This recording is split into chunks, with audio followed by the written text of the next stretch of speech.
It is time for reading.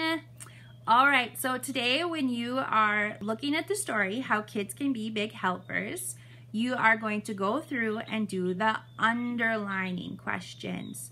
So flip through all the pages of your book and see if you can figure out what needs to be underlined. They can be tricky. It's okay to ask a grown-up for help.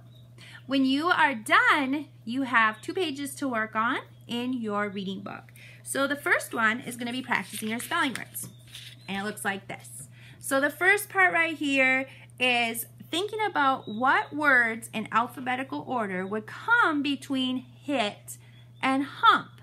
If you're looking at a dictionary, you can know what words are on a page because they're in alphabetical order, of course, but the guide words at the top tell you all the words on this page are between these 2 words. So when you're looking at hit and hump, what one of your spelling words would come in between there alphabetically? And remember, if you are looking and you're like, what? They both start with H's. Do you know what to do next? I know you do because we have talked about this. What do you do if you're putting things in alphabetical order and they start with the same letter?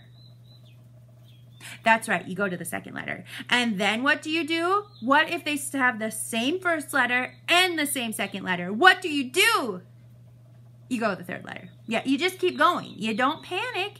You solve the problem, right, people? It'll be just fine. I always sing the ABCs in my head when I am trying to put things in alphabetical order. That might help you too. Because on the next part, you need to do pretty much what I just told you, but the spelling words that are left, you're going to put them in alphabetical order.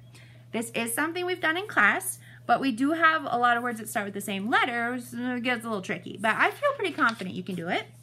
Now, last week we learned about pronouns, and pronouns take the place of a noun.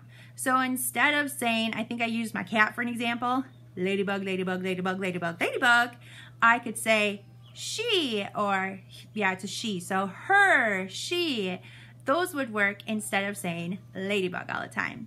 If you're talking about 2 people, like Dylan and Tayton, I don't need to say Dylan and Tayton, Dylan and Tayton, Dylan and Tayton. I can say them.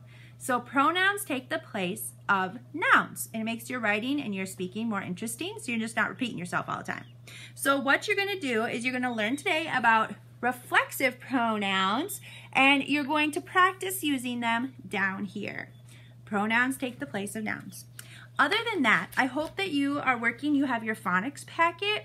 A lot of us really need a little extra practice on knowing all of our sounds, knowing things that we need to do with like apostrophes, stuff like that.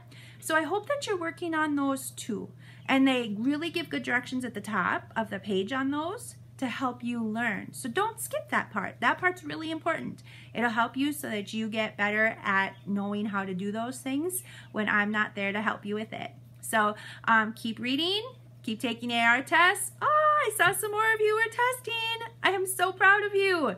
Keep reading. All right, good luck on your work today, 2nd graders.